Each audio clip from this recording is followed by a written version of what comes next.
afternoon all. Myself Samiksha. Today we are started the series of pharmaceutical quality assurance. It's first day of our series. Then we will cover what is the syllabus of pharmaceutical quality assurance in MPharm, and we will discuss one by one subject. Okay. सबसे पहले हम देखते हैं कि pharmaceutical quality assurance क्यों करना चाहिए और क्यों एडमिशन लेनी चाहिए इसमें. What is the scope behind choosing the pharmaceutical quality assurance, right. सबसे पहले हमें देखना ही है कि हम कोई भी फील्ड ले रहे हैं तो क्यों ले रहे हैं, क्या बेनिफिट्स है हमें इस फील्ड के. अब देखा जाए मोस्टली फॉर गर्ल्स, हम लोग गर्ल्स प्रोडक्शन यूनिट में नहीं रह सकते. फार्मास्यूटिक्स लेके इंडस्ट्री गए तो हमको 5-6 घंटे बोलो या 12 घंटे बोलो, हमको स्टैंडिंग पे रहना पड़ेगा, जो हम एज गर्ल नहीं कर सकते, राइट. और in pharmaceutical quality assurance there in a pharmaceutical company a separate compartment बोलो या सेपरेट यूनिट बोलो होता है. फार्मास्यूटिकल क्वालिटी एश्योरेंस में देखा जाए अपन तो फीमेल के लिए बहुत अच्छा है. और फार्मास्यूटिकल क्वालिटी एश्योरेंस में स्कोप भी ज़्यादा है, क्योंकि देखा जाए अपन कोई भी चीज़ परचेस कर रहे हैं तो सबसे पहले अपन क्या देखेंगे, उसकी क्वालिटी क्या है, किस ग्रेड से बना है, सब सब उसके स्पेसिफिकेशन जो है वो मीट हो रहे हैं या नहीं. यानी इन शॉर्ट अपन क्वालिटी प्रोडक्ट दे रहे हैं या नहीं, ये देखने के लिए क्वालिटी एश्योरेंस है. तो कोई भी अपन ने सब्जेक्ट या कोई भी कोर्स चूज़ करने से पहले ये देखना चाहिए कि अपन ये क्यों कर रहे हैं. ओके. देन देखते हैं अपन फार्मास्यूटिकल क्वालिटी एश्योरेंस में पहला जो सब्जेक्ट है वो है मॉडर्न फार्मास्यूटिकल एनालिटिकल टेक्निक्स. ये सब्जेक्ट क्यों दिया होगा आपने को, क्या होंगे इसके रीज़न, राइट. कुछ तो रीज़न होगा सब्जेक्ट देने के पीछे कि ऐसे ही दे दिया ऐसे सब कुछ अपने को. अपन मॉडर्न फार्मास्यूटिकल एनालिटिकल टेक्निक इसलिए करते हैं ताकि अपने पास वेरियस ड्रग्स आते हैं जो कि सिंगल होते हैं, कॉम्बिनेशन डोजेस फॉर्म में होते हैं. उनकी टेस्टिंग के लिए अपने को दिया है, उसके लिए अपन वेरियस इक्विपमेंट यूज़ करते हैं, इंस्ट्रूमेंट यूज़ करते हैं. जैसे फर्स्टली देखा जाए या फर्स्ट चैप्टर देखा जाए तो यूवी विजिबल स्पेक्ट्रोस्कोपी है. यूवी विजिबल स्पेक्ट्रोस्कोपी में उसके लॉज कैसे वर्क करता है, क्या कुछ बातें हैं, वो सब बताया जाएगा. आईआर स्पेक्ट्रोस्कोपी में किस तरह अपन जान सकते हैं कि ये कौन सा कंपाउंड है, लाइक उसका फंक्शनल ग्रुप क्या है, ये अपन आईआर में चेक करेंगे. देन स्पेक्ट्रोफ्लोरोमेट्री, उसमें उसकी थेरी क्या है, फैक्टर्स कौन से अफेक्ट करेंगे उसको, क्वेंचस इफेक्ट क्या है.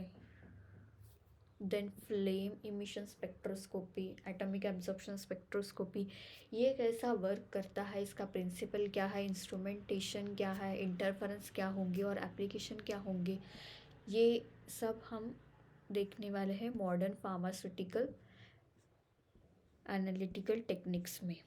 ये फर्स्ट यूनिट है. इन NMR spectroscopy, NMR is a wide, वो अपने खुद में ही बहुत बड़ा एक टॉपिक है एनएमआर. उसमें भी बहुत सारे सब टॉपिक्स दिए हैं. फिर देखा जाए तो मास स्पेक्ट्रोस्कोपी, मास स्पेक्ट्रोस्कोपी कैसे वर्क करता है, इंस्ट्रूमेंटेशन कैसा होगा, उसके आयोनाइजेशन टाइप्स क्या होंगे, different types of ionisation techniques हैं मास में, वो कैसे वर्क किया जाता है वो देखेंगे. Chromatography principle, chromatography is various type. Also you know chromatography है डिफरेंट टाइप्स, और आपने बी फार्मा में भी पढ़ा होगा कि कितने टाइप्स के क्रोमेटोग्राफी हैं। स्पेशली अपने को हाई परफॉर्मेंस लिक्विड क्रोमेटोग्राफी ये ज़्यादा यूज़ की जाती हैं क्वालिटी एश्योरेंस के टाइम।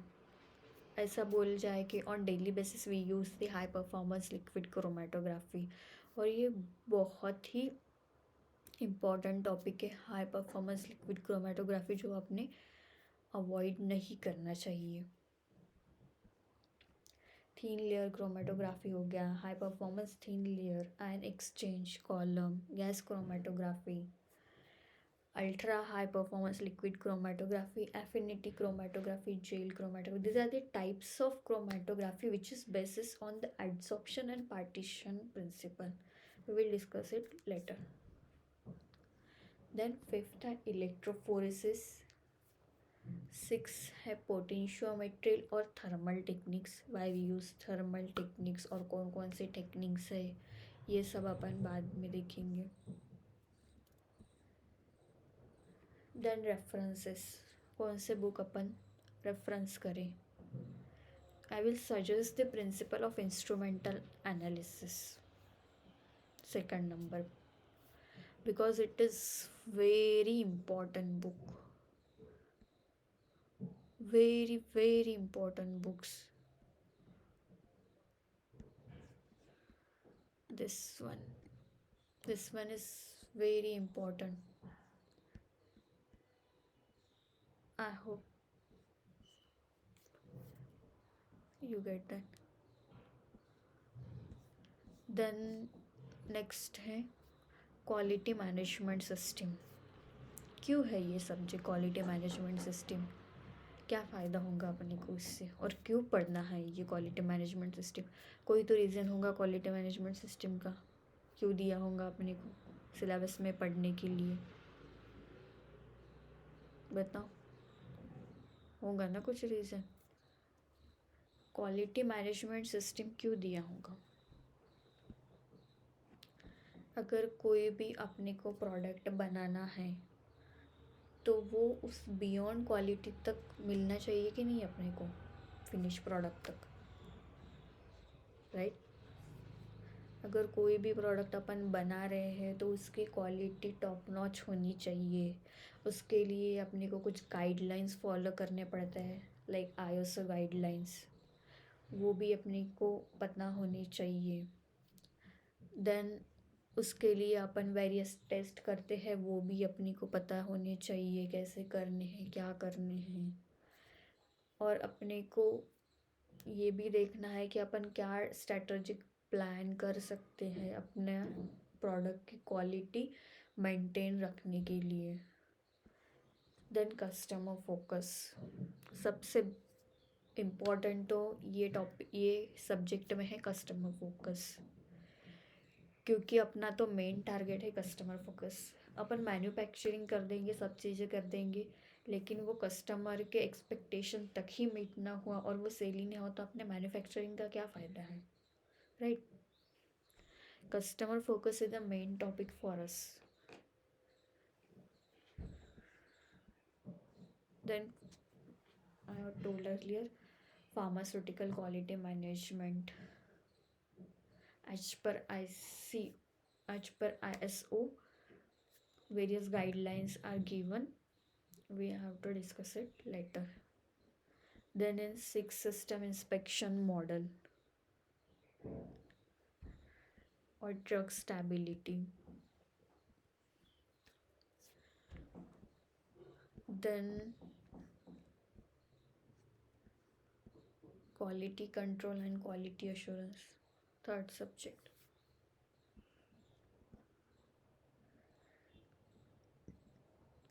फर्स्ट इंट्रोडक्शन में दिया है concept and evaluation and scope of quality control and quality assurance, right. Quality assurance quality control किसके लिए करते हैं, क्या है उसका बेनिफिट्स, कैसे इवॉल्व हुआ है वो, उसका जन्म बोल सकते हैं कैसे हुआ, और उसमें डे बाय डे चेंजेस क्या आए हैं, वो है. और उसमें अपने को दो मेन गाइडलाइंस पढ़ने हैं, जीएमपी और जीएलपी। सबसे इम्पोर्टेंट गाइडलाइंस है जीएमपी और जीएलपी।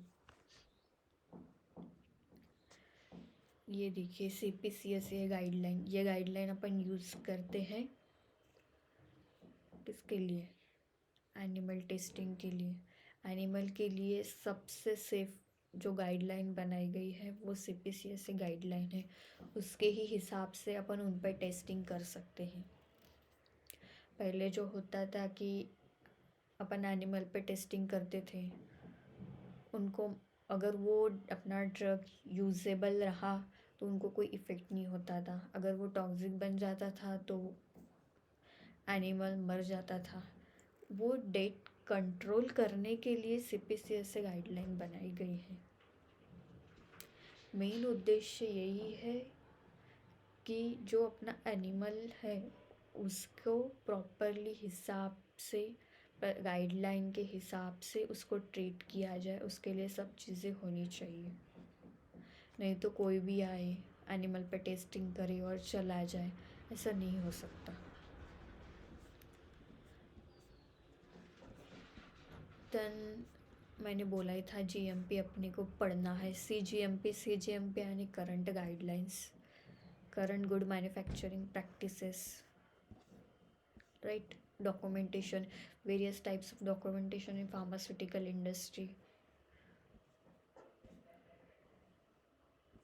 इसके लिए आप quality assurance guide by organisation of pharmaceutical procedure, like आप लोगों ने ये वाली भी यूज़ कर ली तो आप सब कुछ कवर कर लोगे, ठीक है? और मैं थोड़ा छोटा कर देती हूँ इसको। बाद में है product development and technology transfer. कैसे प्रोडक्ट डेवलपमेंट होता है, प्रोडक्ट की स्टार्टिंग कैसे हो? सबसे पहले प्रोडक्ट डिस्कवर्ड होता है, वो डिस्कवरी कैसे होंगी? वेरियस टाइप ऑफ एप्लीकेशन कैसे डालने पड़ेंगे? लाइक न्यू ड्रग अपन ने इन्वेंट किया है तो उसका न्यू ड्रग एप्लीकेशन कैसे देंगे? आईएनडी किसको बोलेंगे? एएनडी किसको बोलेंगे? सुपैक बैपैक किसको बोलेंगे? ये सब चीज़ें देखनी है अपने को इसमें।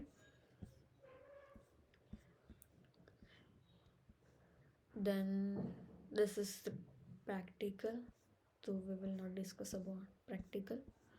हज़ार्ड एंड सेफ्टी मैनेजमेंट, अगर अपन कोई फैक्ट्री चला या कुछ भी चला है तो नेचुरल जो है वो कुछ भी हो सकता है। नेचुरली अपने को बोले तो कुछ भी चीज़ें हो सकती है, लाइक आग लग सकती है या कुछ और चीज़ें हो सकती है। उसके लिए क्या अपने को ये रहेगा कि जो होने के लिए, अगर कुछ हुआ या होने से पहले अपन क्या प्रिवेंटिव मेजर कर सकते हैं, ये सब इसमें दिया है। मतलब अपने को सेफ्टी कैसे मैनेज करना है वो सब इसमें दिया है। Different types of hazards are given, air based, chemical hazard, environmental, fire and explosion. Fire कितने टाइप के अपने के सिलेंडर्स होते हैं जो यूज़ किए जाते हैं डिफरेंट जगह। फायर एक्सटिंग्विशर के किस जगह अपन कौन सा यूज़ करते हैं, हॉस्पिटल में कौन सा यूज़ करते हैं, ये सब दिया है। Then validation, main topic. क्यों करना है वैलिडेशन, राइट? क्यों करना है हमको वैलिडेशन किसी भी चीज़ का? वैलिडेशन यानी अपन कोई भी चीज़ ले लो, अपन कोई इक्विपमेंट ले लो, प्रोसेस ले लो, मेथड ले लो, वो चीज़ का एक डॉक्यूमेंटेड एविडेंसेस है कि वो चीज़ उसके प्री डिटरमाइंड स्पेसिफिक टर्म के हिसाब से हुई है। मतलब उसका जितना मेजरेबल रेशियो पकड़ लीजिए, तो उसके जितने भी लिमिट हैं जो अपन ने पहले से सेट करी है वो प्रॉपर है। और वो अपन लिखते हैं डॉक्यूमेंट के हिसाब से या डॉक्यूमेंट बनाते हैं उसको, वो एक एविडेंसेस रहता है कि अपन ने ये सब कुछ प्रोसेस किया है। वो चीज़ को अपन फार्मास्यूटिकल वैलिडेशन बोलेंगे। I hope you understand, right? Audits और रेगुलेटरी कंपाइंस।